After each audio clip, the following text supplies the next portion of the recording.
Welcome.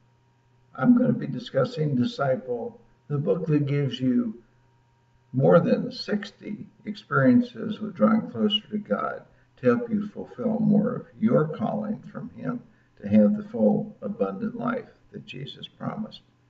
In this lesson, we'll be looking at important ways to consider how God's actions have addressed and answered your prayers. Let's begin with a quote from the Bible found in Matthew chapter 14, verses 13 through 21, as found in the New King James Version.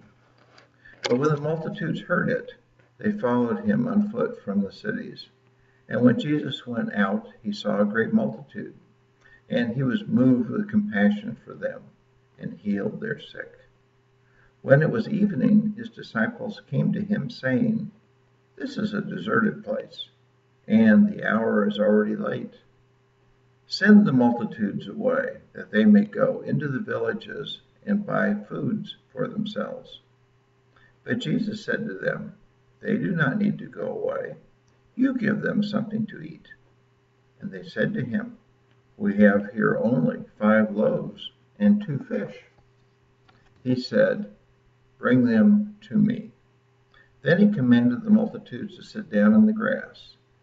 And he took the 5 loaves and the 2 fish, and looking up to heaven, he blessed and broke, and gave the loaves to the disciples, and the disciples gave to the multitudes. So they all ate and were filled, and they took up 12 baskets, full of the fragments that remained. Now those who had eaten were about 5,000 men, besides women and children.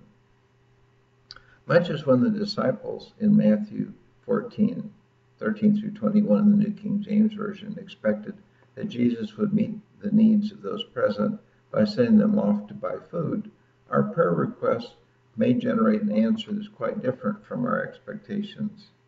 As in this case, God may perceive and act on an opportunity to accomplish more than what we have requested.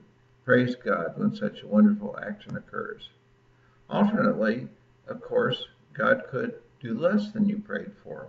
Such an action is equally worthy of praise. For instance, would doing more cause harm? Or could it be that God intends to do more in some other way in the future but hasn't yet acted? Even if God does exactly what you hoped for when you prayed, wouldn't it be valuable to capture and describe that event? At a minimum, your faith would probably be sustained whenever you reviewed his faithfulness. Notice that there's also a possibility of informing your future prayers. By observing what prayers, done for what purposes, and in what ways, elicited various kinds of actions by God, you might well become a more effective communicator to him. More significantly, by noticing all the good things that God has done following your prayers, your sense of his closeness, desire to act in response to and with you, and love for you will undoubtedly grow. Consider by comparison that you are already probably closer to those family members and friends who have done the most to listen to and to help you. If, however, you quickly forget what such family members and friends had done for you, your closeness to these people could become a thing of the past.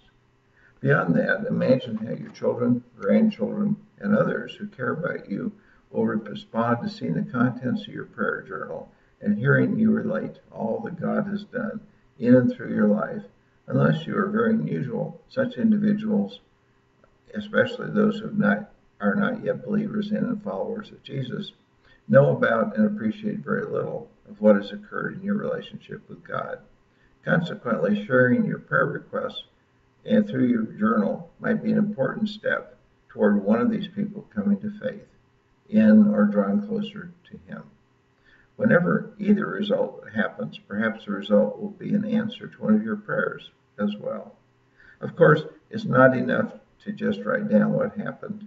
You should also study the occurrences to gain further understanding of God, his ways, and the relationship you have with him. As you consider these dimensions of his actions, you will draw closer to him. Now let's consider some questions that can help you as you develop your new or improved prayer journal. Be sure to keep track of and study what actions God takes in response to your prayers. As you do so, match the actions to the answers you thought you had received.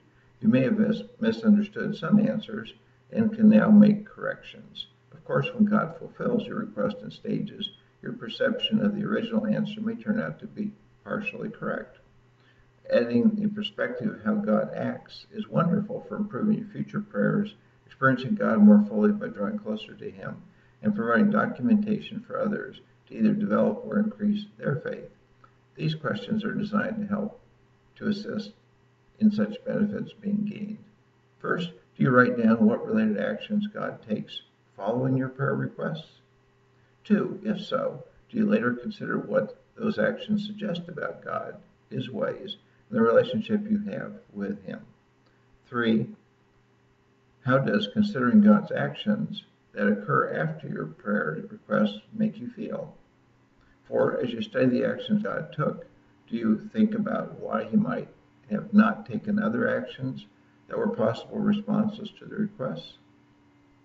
5, how does what you learn from His actions affect how you pray? 6, how does what you consider about the actions affect how close you feel then to God? 7, what could have any increased feeling of closeness with Him do for your faith? 8, what actions are you now aware of for the first time? And 9, who else might benefit from learning about your thoughts concerning His actions?